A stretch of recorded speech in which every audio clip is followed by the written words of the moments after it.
Donc vous voyez que en réalité c'est une fête au soleil qui est devenue aujourd'hui une fête de la musique, mais qui est aussi une fête dans les milieux spirituels. Pourquoi je vous en parle aujourd'hui? Parce que, pour ceux qui savent, chaque fois que le soleil est dans une position spéciale, nous savons faire des travaux spirituels aussi spéciaux. Vous allez me dire, le contraire de cette fête, logiquement, c'est en hiver, le jour où le soleil a son parcours le plus court. Et cette période-là correspond plus ou moins à la période de Noël. Mais aussi à cette période-là, nous avons ce que les spiritualistes appellent la fête de la Saint-Jean d'hiver. Donc vous avez deux fêtes de Saint-Jean. La fête de Saint-Jean d'été qui se passe ce week-end-ci, hier, et la fête de Saint-Jean d'hiver qui se passe au mois de décembre. Donc nous remarquerons, mais j'en parlerai en son temps, que pendant la fête de la Saint-Jean d'hiver, nous fêtons Noël, donc nous fêtons la naissance du Christ. Autrement dit, vous me direz, pour ceux qui déduisent assez rapidement, nous fêtons la naissance du Christ au moment où le soleil est le plus faible. Et au moment où la nuit est la plus profonde. Là, je parle toujours de l'hémisphère nord, bien entendu. Et c'est à ce moment-là que le Fils de Dieu est venu nous apporter la lumière au moment où la nuit est la plus profonde. Maintenant, nous sommes dans la fête de Saint-Jean d'été. C'est le jour où le soleil physique, celui que nous voyons, nous avons le plus de lumière. Contrairement à Saint-Jean d'hiver, où nous avons le moins de lumière.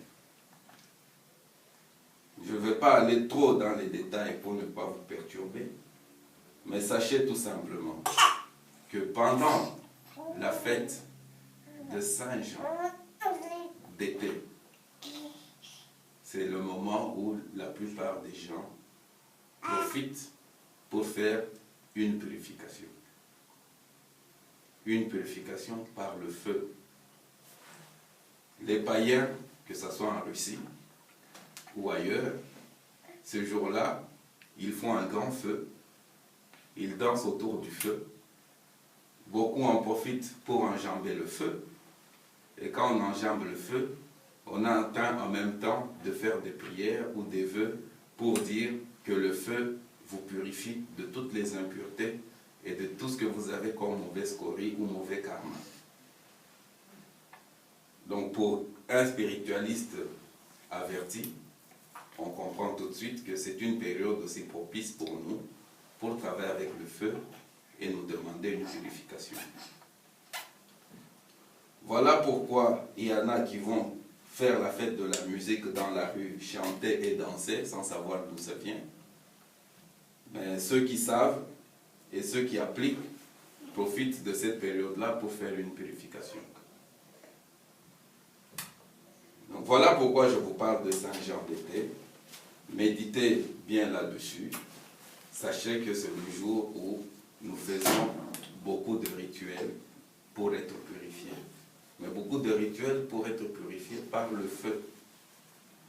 Mais c'est aussi le jour où ceux qui font des exorcismes ou beaucoup de travaux pour chasser les démons peuvent le faire avec plus de facilité, parce que le soleil étant plus rempli, les démons ont très peu de place pour faire leur sortie. Donc n'importe qui ce jour-là a une capacité donnée par la nature, du moins toujours, je parle de l'hémisphère nord, pour pouvoir faire de la purification et chasser les mauvais esprits et tout ce qui nous embêtait pendant l'année. Voilà pourquoi aussi nous avons aujourd'hui commencé par beaucoup de prières pour demander une purification spéciale.